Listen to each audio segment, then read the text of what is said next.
I'm honored to have you here, so sit back, relax, and enjoy the show. Welcome to another exciting video, where we'll be shedding light on Battle of the Bidassoa. In the Battle of the Bidassoa, or the Battle of Larrun, on 7 October 1813, the Allied army of Arthur Wellesley, Marquess of Wellington, wrested a foothold on French soil from Nicolas Soult's French army. The Allied troops overran the French lines behind the Bidassoa River on the coast and along the Pyrenees crest between the Bidasoa and La Rhune. The nearest towns to the fighting are Irun on the lower Bidasoa and Bera on the middle Bidasoa. The battle occurred during the Peninsular War, part of the wider Napoleonic Wars. Wellington aimed his main assault at the lower Bidasoa, while sending additional troops to attack Soult's centre. Believing his coastal sector secure, Soult held the right flank with a relatively weak force while concentrating most of his strength on his left flank in the mountains. However, the British general obtained local intelligence that indicated that water levels on the lower river were much lower than the French suspected. After careful planning, Wellington launched a surprise assault which easily overran the French left flank defences. In the centre, his army also won through the French defences, though his Spanish allies were repulsed in one attack. At the beginning of the fighting, Soult realised that his left flank was in no danger, but it was too late to reinforce his positions on the right. Some French generals were shocked at how poorly their soldiers fought. In the next portion, we'll be immersing ourselves in the realm of operations and examining its broader implications. In the Battle of San Marcial on 31 August and 1 September 1813, Soult's army was repelled in its final bid to advance into Spain. After a costly assault followed by a brutal sack of the city, the Allies also brought the siege of San Sebastian to a successful conclusion in early September. A French garrison held out in the siege of Pamplona, which would end in a surrender on October 31. The British commander also wanted to capture French positions that overlooked the Allied lines on the west side of the Bidasoa. As we enter this new phase, let's analyze preparations from different angles and evaluate its significance. Because the French troops had begun to plunder their fellow citizens, Emperor Napoleon's Minister of War, Henri-Jacques Guillaume Clark, ordered Marshal Soult to defend a position as close to the frontier as possible. He had to hold a 48 kilometers front in the Pyrenees mountains. The area was highly defensible, but lateral communications were poor.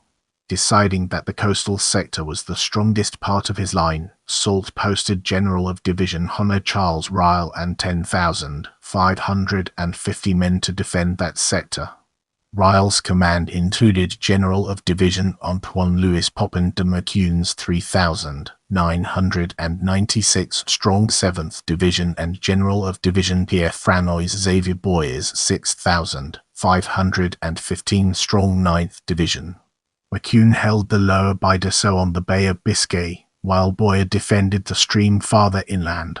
Behind them was the entrenched camp of Bourdain and the port of Street-Jean-de-Luz, which were held by General of Division Eugene Casimir Villet's 8,018-man reserve division. General of Division Bertrand Clausel held the centre with 15,300 men under Generals of Division Nicolas Framois Quinrot, Jean-Pierre Marzin, and Elie Charlemagne Topin. On the right, near the Bidasoa, stood the La Bayonet redoubt. Mont La Rhune rose in the centre of Clausel's sector. His left touched the Nivelle River near Ainho.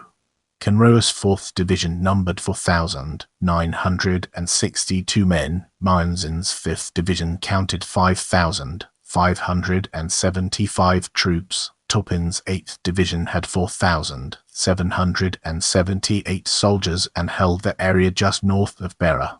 Soult's gunners, sappers, and other troops added up to 2,000, and his total forces numbered 55,088 effectives.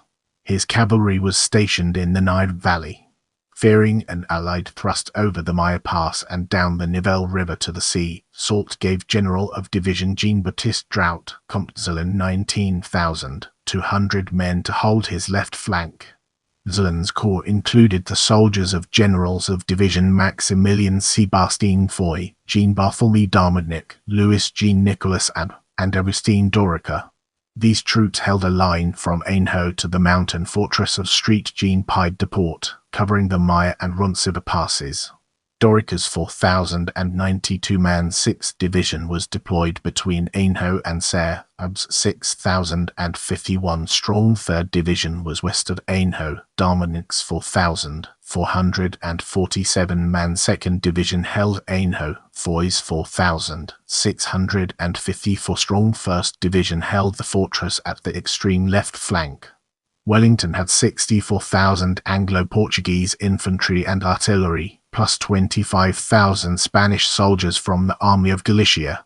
Since cavalry was of little use in the mountains, the British commander sent most of his horse regiments to the rear, keeping a few light dragons for patrolling. In order to gain his bridgehead, Wellington had to force a crossing of the Bidasoa estuary. The river was 910 meters wide and 6 meters deep at the high water mark below the older Lough Conference. The French never suspected that there was only 4 foot of water over the lower fords at certain low tides, a fact that the Allies gleaned from Basque fishermen. Allied intelligence knew that the next low tide was 7 October. The crossing was meticulously planned. Near the lower fords, British engineers built a turf wall near the river. This would shelter Andrew Hay's 5th Division during the time before it crossed the river. Wellington positioned 5 field batteries and 3 18-pound siege cannon to provide fire support to the attacking infantry. Now let's delve into the intricacies of Allied army and explore its various aspects. Arthur Wellesley, Marquess of Wellington, 89,000, 24,000 engaged. In this section, we'll be deep diving into French army, unraveling its complexities and uncovering valuable insights. Soult's army defending the Bidasoa River in October 1813. Let's now venture into the realm of Bidasoa and explore the fascinating intricacies it holds. At 7:25 a.m. the 5th Division launched its attack from near Honoribia Fuenterrabia. It came as a complete surprise to the French, who had deployed only Mackuyne's 4,000 men to defend 6 kilometers 4 miles of river. Immediately, Hay's men gained a foothold at the village of Henday and swung 2 brigades to the right to assist the crossing of Kenneth Howard's 1st Division. At 8 a.m., Howard's men, Thomas Bradford's Independent Portuguese Brigade and Lord Aylmer's Independent British Brigade forded the river near a destroyed bridge at Poby. 3 Spanish brigades from Manuel Frey's 2 divisions Del Barco and Barcina crossed farther to the right. Rapidly, the British overran the Croix de Bouquet's position and the Spanish captured Montcalvet. The entire ridge on the French side of the river fell into Allied hands at the cost of only 400 casualties. With the high ground in his possession, Wellington suspended the attack. That morning Soult was absorbed in watching Henry Clinton's 6th Division advancing from the Maya Pass. The division's Portuguese brigade boldly seized the Erdak's Irun works, losing 150 men in the combat. Soult suddenly realized the operation was only a demonstration. He rode off to his coastal sector, but he was too late to help Ryle. With our foundation established, it's time to explore La Rhune and its relevance to our overarching theme. The toughest fighting of the day occurred in Clausel's sector. John Colburn's brigade of Charles Alton's light division attacked La Bayonetat. The French charged downhill and drove back the green-jacketed skirmishers of the 95th Rifles Foot. Suddenly the earned Oxfordshire regiment of foot light infantry appeared out of the trees and quickly turned the tables. Following closely behind the retreating French, the redcoats of the 52nd overran the redoubt with surprising ease. Meanwhile, James Kempt's other light division brigade and Francisco de Longa's Spanish division attacked up to spurs of La Rhune to secure some positions. To their right, Pedro Guerin's 2 Andalusian divisions Virus and La Tour attacked the summit of La Rhune. Though the Spanish attacked repeatedly, they were defeated. However, the next day the French abandoned the position to avoid encirclement. Prepare yourself for an in-depth analysis of results in this section. The Allies were victorious for the first time on French soil. In Riles sector, the French lost 390 killed and wounded, plus 60 men and 8 cannons captured. In Clausel's sector, the French suffered 600 killed and wounded, plus 598 men and 9 cannons captured. The British lost 82 killed, 486 wounded, and 5 missing, or a total of 573. The Portuguese lost 48 killed, 186 wounded, and 8 missing, or a total of 242. The Spanish suffered the balance of the 1,600 total Allied casualties. The defeat lowered morale in Soult's army. Except at La Rhune, French troops did not obstinately defend their positions. Villette commented, "With troops like these we can expect only disgrace."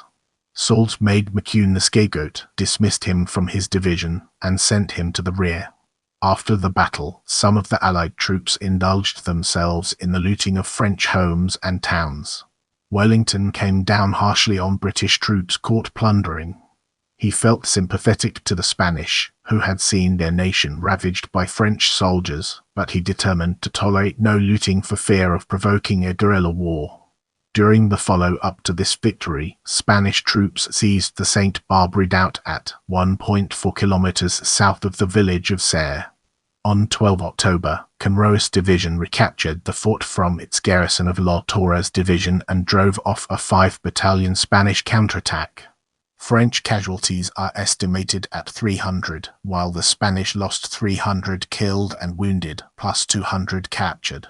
The next engagement was the Battle of Nivelles on 10 November 1813. Stay connected and join our community by subscribing and following me on other platforms.